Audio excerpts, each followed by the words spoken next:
Will be lifted. Without objection. Thank you, Madam President. Madam President, 3 weeks ago, Americans went to the polls. Voters were deeply divided on whether Democrats or Republicans should be in charge.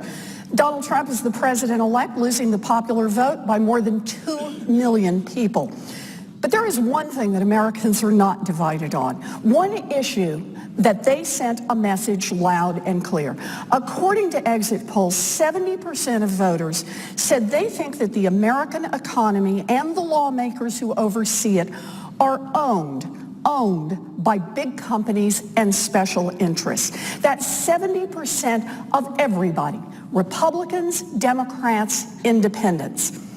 In the closing days of this Congress, Big Pharma has its hand out for a bunch of special giveaways and favors that are packed together in something called the 21st Century Cures Bill. It is on track to get a vote in the House this week and then get rammed through the Senate. And I've been taking a look at the details here. And when the American voters say that Congress is owned by big companies, this bill is exactly what they're talking about. So now we face a choice. Will this Congress say, yes, we're bought and paid for, or will we stand up and work for the American people? For more than 2 years, Congress has been working on legislation to help advance medical innovation in the United States. Now, medical innovation is powerfully important, and I spent as much time working on this issue as anything I've worked on since I joined the United States Senate. From the beginning, I have emphasized one really obvious fact. Medical breakthroughs come from increasing investments in basic research. Right now, Congress is choking off investments in the NIH. Adjusted for inflation, federal spending on medical research over the past dozen years has been cut by 20%. Those cuts take the legs out from under future medical innovation in America.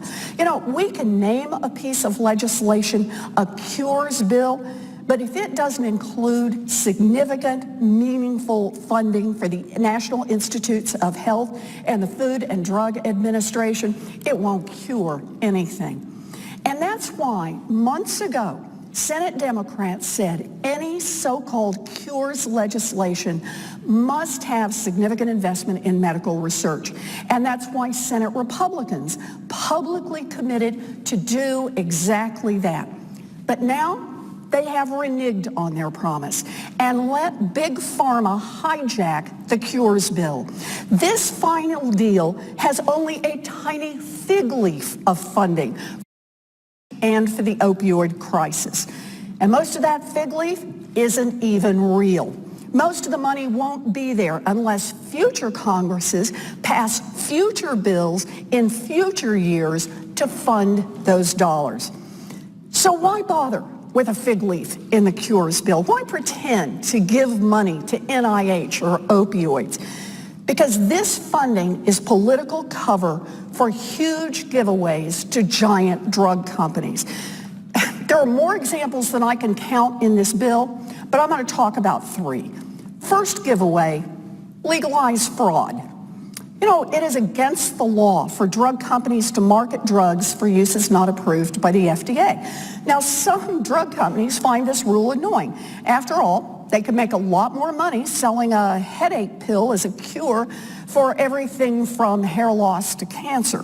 But pushing treatments without scientific evidence that they work is fraud that can hurt people. It also undercuts the development of real cures.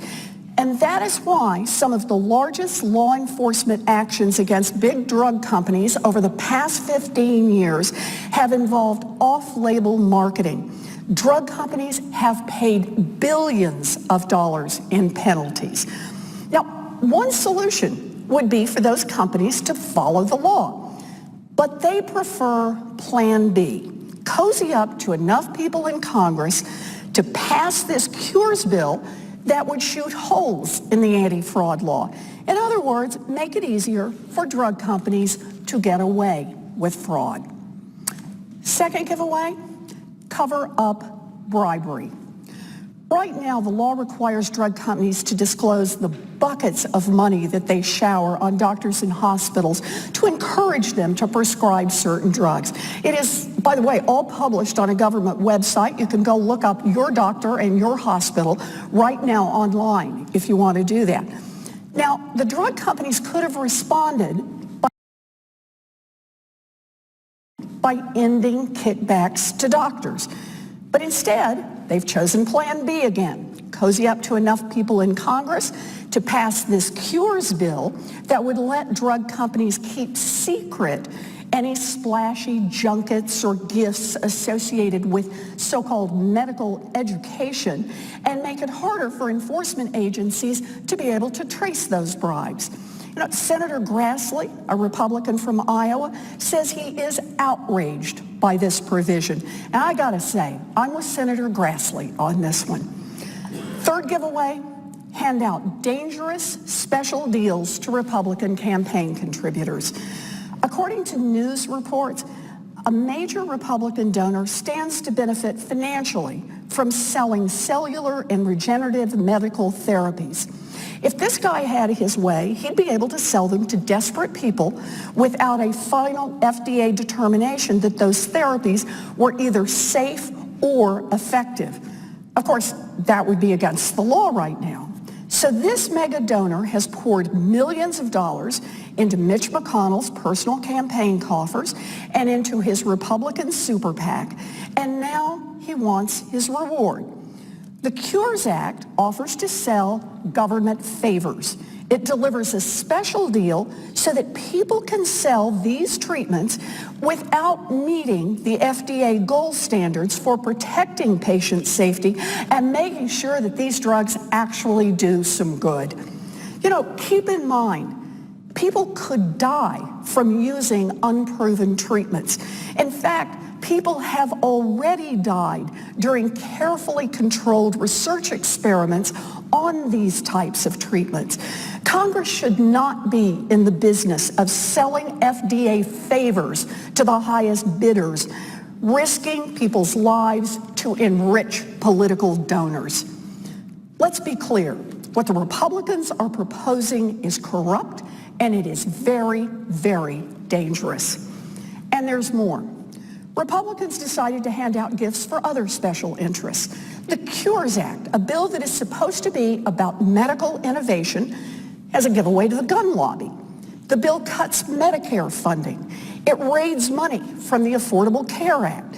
It takes health care dollars that should have gone to Puerto Rico. It makes it harder for people with disabilities to get Medicaid services. There is a lot of bad stuff in this bill. A lot of bad stuff, but not everything in the bill is bad. Republican leaders are playing a crafty game here, trying to buy off Democratic votes one by one by tacking on good bipartisan proposals that senators in both parties have worked on in good faith for years. There's a bipartisan mental health bill, bipartisan provisions protecting the genetic privacy of patients, bipartisan provisions to give some very limited funding for important priorities like the national opioid crisis and the vice president's cancer moonshot. There's a proposal in here to improve foster care. I support most of these proposals. I've worked on many of them for years. I even wrote some of them myself. If this bill becomes law, there is no question it will contain some real legislative accomplishments. But I cannot vote for this bill. I will fight it because I know the difference between compromise and extortion.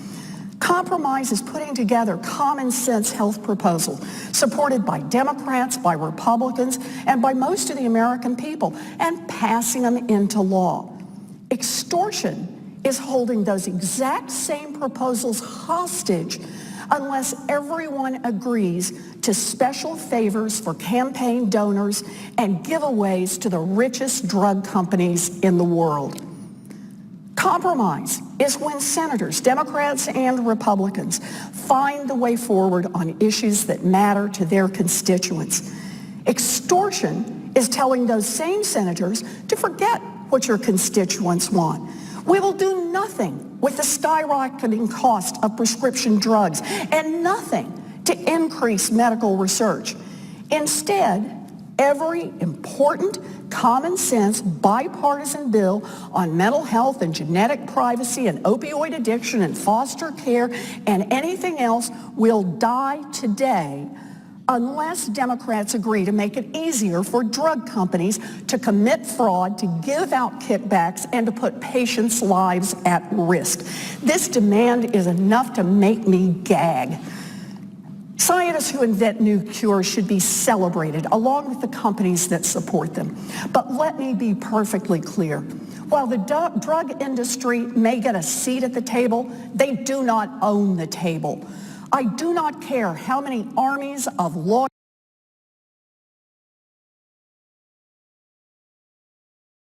and lobbyists they send out. I do not care how many campaign contributions they dump into congressional pockets. I do not care how painful they can make life for politicians who oppose them. I will not be their lackey. I will work for the hundreds of thousands of scientists and doctors who are committed to saving lives and who are waiting for Congress to fund their work.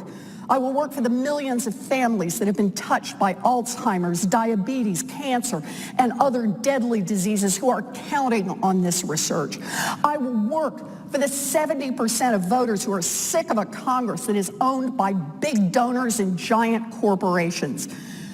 Republicans are taking over Congress. They are taking over the White House. But Republicans do not have majority support in this country. The majority of voters supported Democratic Senate candidates over Republican ones. And the majority supported a Democratic presidential candidate over a Republican one. The American people didn't give Democrats majority support so we could come back to Washington and play dead. They didn't send us here to whimper, whine, or grovel. They sent us here to say no to efforts to sell Congress to the highest bidder. They sent us here to stand up for what is right. And now they are watching, waiting and hoping that we will show some spine and start fighting back when Congress ignores the message of the American people and return to the old ways of doing business. Republicans will control this government, but they cannot hand that control over to big corporations unless Democrats roll over and allow them to do so. It is time for Democrats and Republicans who should be ashamed by this kind of corruption to make it clear exactly who they work for. Does the Senate work for big pharma that hires lobbyists and people who make giant campaign contributions? Or does the Senate work for the American people who actually sent us here? Thank you, Mr. President. I yield and I suggest the